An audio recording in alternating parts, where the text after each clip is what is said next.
Magandang umaga guys, update ko po sa inyo ngayon yung pangyayari po dito sa lugar na to. Nawawala, hindi po nakauwi sa bahay po nila.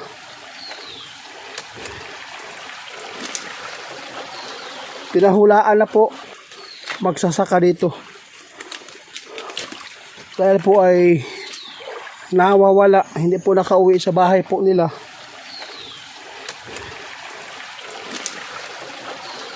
Pinahulaan na po ng manggagamot. Tikbalang daw yung kumuha sa magsasaka dito. Kinuha po daw siya ng tikbalang yung magsasaka dito. Dito daw banda kinuha yung magsasaka. Hindi para lahat ng tikbalang ay mabuti. Dapat po ba tunto natin yung kung saan tinago ng tikbalang yung magsasaka dito. Ang sabi po nila magpupukpuk daw. So ginawa ko pa kanina pero wala po tayong naramdaman na yung tikbalang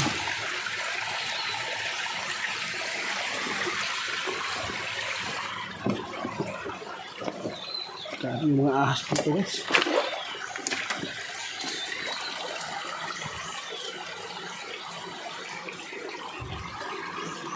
Hanggang ngayon, yung mga anak pa naiyak po.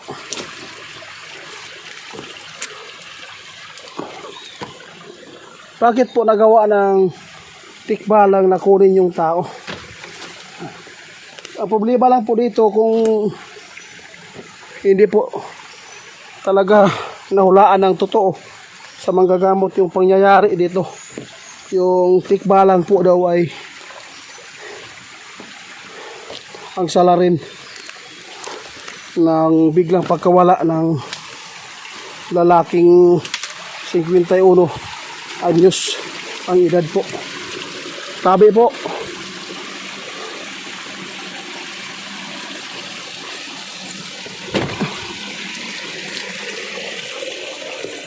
Kaibigan tikbalang, magparamdam kayo. Kung hindi nyo ibabalik yung taong kinuha nyo dito, mapipilitan kong sulugin ang nakuha kong buhok ng kasamahan nyo dito.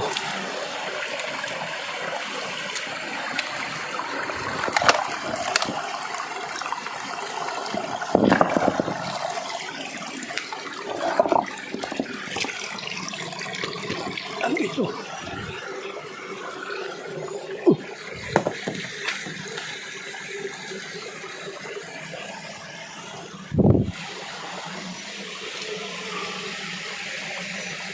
Kung nakatingin man kayo sa akin, please lang ibalik po ninyo yung magsasaka. Nakakaawa po yung kalagayan ng kanyang pamilya. Sana po yung magagamot ay totoo yung hula niya. Problema nito pag sinasalvage ba, pinatay yung magsasaka. Imposible po na ganon din yung mangyayari sa kanya. Kung yung tikbalang po yung kumuha, ano kaya yung pakay ng tikbalang, bakit niya kinukuha yung tao dito. Baybayin po natin dito guys. Baka meron tayong makukuha ang ebidensya dito kung paano nawala yung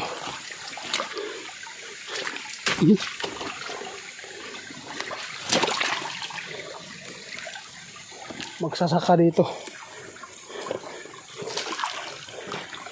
Ang sabi po ng mga matanda, kapag yung tao ang kinukuha ay yung mga suot, hindi lahat daw dadalhin doon sa kanilang kaharian, kundi iiwan po kanyang lagusan kung saan yung entrance.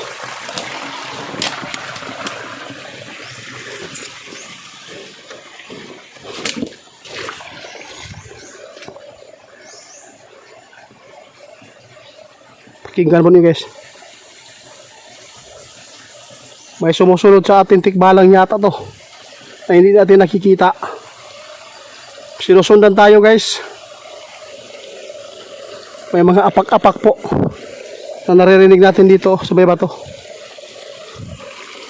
Hindi tayo matatakot.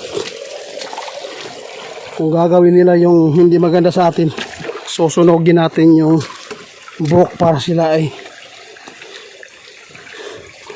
mangisay, manghina. Ito pala yung solusyon. Pero kawawa yung kaibigan natin, nadadamay siya. Kasi meron pala silang mga kasamahan na hindi maganda yung kalooban. Bakit po gusto nilang tumira ng ganitong mga tirahan? Maraming bato.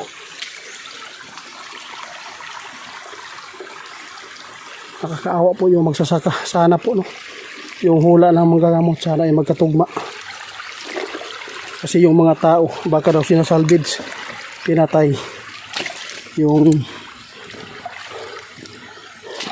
magsasaka dito. Ang hirap lang po sa manggagamot kung magpatingin yung mga tao ay ang kanila pong mga hula, ang hula nila ay lagi pong nadamay po yung elemento. Kahit ulcer lang yung mga sakit,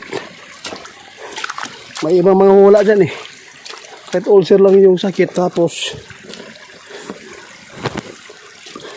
nabati daw ng kanto. Kawawa talaga yung mga elementong ganito, no? Laging napagbibintangan.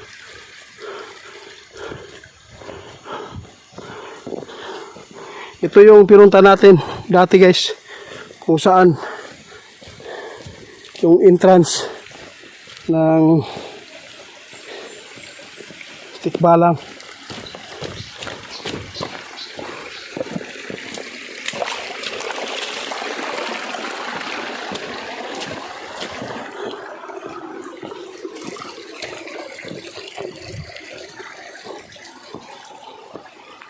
Nakakatakot po rito.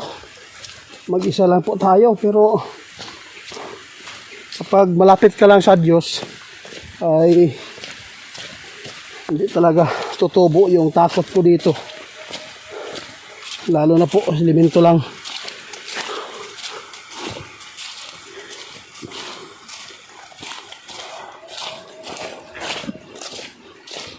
Wala po tayong nakukuha ang ebidensya dito guys na may naiwan na mga damit o tsinilas. Maulan na. Umulan na po. Ito po yung lagusan doon guys na punta natin. Doon po ako kanina. Dumiretso lang ako doon sa taas para po malaman natin. Baka po sinasalvage yung tao dito na nawala. Pagka pinatay lang. Nakakaawa po yung pamilya niya. Bakit po nangyayari daw sa kanilang magulang? Wala naman daw kalaban-laban. Wala daw mga kaaway. Ito bakit po daw nawawala? Problema lang, napagtripan pa na magagamot yung tikbalang. Tikbalang daw yung kumuha.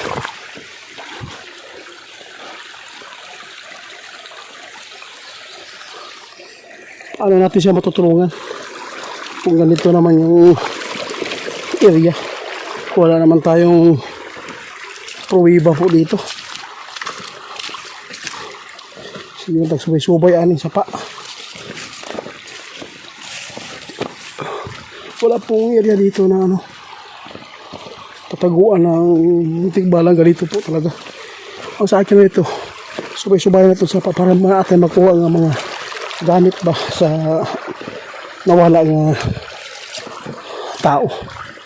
Dire.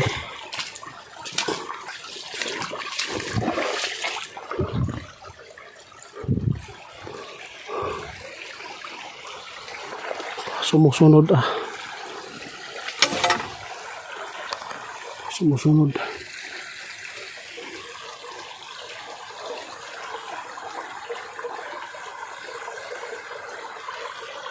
Guys, ito lang yung update natin sa taong nawawala dito na pinahulaan. Tikbalang daw yung kumuha sa katawan po ng magsasaka dito. Pero yung mga tao po doon sa baba, ang sabi po nila ay baka daw pinatay yung magsasaka dito. Kasi wala pong nakikita eh. Hindi daw yung iba hindi naniniwala po sa hula ng manggagamot kasi po wala naman pong pruweba kung ano daw makukuha ng tikbalang kung siya ay kukunin. Ang tingin sa iba dito, baka po yung boundary ng lupa dito, baka po siya ay pinatay. Daanan ko na lang yung mga anak niya. Sabihin ko na sa kanya, wag mawala ng pag-asa.